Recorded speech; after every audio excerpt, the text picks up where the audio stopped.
stood his ritual money. After gaining their heart, they now went and bought 50 acres of land. What next? To flood the terrorists. Before you know, Ghana will start experiencing what Nigeria is experiencing today. Before you know, Ghana. I came up here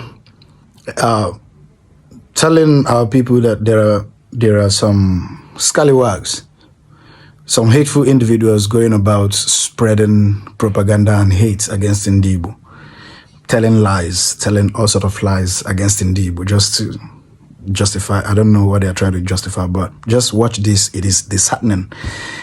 But I tell you, Ndibo, be ready, be strong. Be ready and be strong. Be ready and be strong. Ndibo, be ready and be strong. Ghanaians cannot work in the night anymore. One sister said this thing just now. An Igbo guy go to Ghana, start videoing, making videos, claiming he is a content creator, start telling them that, oh, Ghana can work in the night, oh, Ghana can, white people can work in Ghana freely. Oh. He's trying to attract terrorists to Ghana. Before you know, the whole Igbo will flood Ghana and start doing all sorts of nonsense. They say they are Biafras. But when you catch them, that we are Nigerians, you understand? You see how they are. Let me tell you how the Igbos operate so that you will know. An Igbo man will come to this platform right now or walk up to you face to face and tell you, oh, we are not aware that this man is claiming to be king in Ghana. Oh, we are not. He is a liar. The Igbos, they have groups where they discuss everything they do. Do you know this thing that is going on in Ghana? Majority of the politicians in Nigeria are funding it. They are aware of it.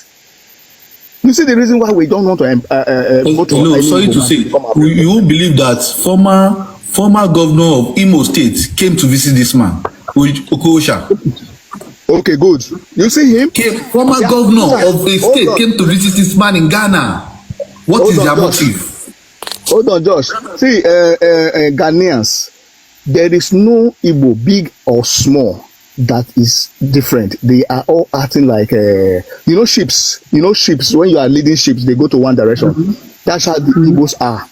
Both big and small, both the ones abroad, they are sponsoring. If there's one of my friends called Ikwere, I would like to bring him to this platform. We will try to put him on big screen. He will show you a lot of things. Do you know that the Igbos went to import guns to bring to Nigeria to empower their terrorist group? You see the reason why they don't like Buhari, because Buhari dealt with them badly. He dealt with them, the terrorist group. They are in Igbo land. There are some communities in Igbo land that you cannot go to. They have unalived so many people in that community. That's why you see them running to Ghana. This thing Ghanaians are doing is paining me. It's making me angry. That's why you see South Africa. I love South Africa people so much. Ghanaians are coming online to talk about this for what? If it's South Africa people, they will take action straight. You understand? Why come online to discuss what we do? Take action straight. Why should they allow such thing to happen in your country? For what reason? Somebody who is not indigenous of your country, you are not from a royal family in Nigeria. Your father is not a king. You don't have a royal blood. You just went to a country, a peaceful country in Africa, to buy 50. If you see this, if you should investigate deep now, you see that majority of this money that came for this land were donated by the big men, the Igbo elites. They made this donation so that they will expand their terrorist group into Ghana. They can't try this in Benin Republic. They can't try it in Togo because those French people, they don't take shit. They deal with them squarely. It's because Ghanaians are peaceful people, and the president of Ghana and president of Nigeria, they are like siblings. They just laugh and joke over things. This is a serious matter that you don't need to wait for government. Let the people of Ghana start protesting now. They must stop this nonsense. Otherwise, your country, in years to come, you start experiencing what we are experiencing in Nigeria. These people are terrorists. I see that happen. Yeah, you're right.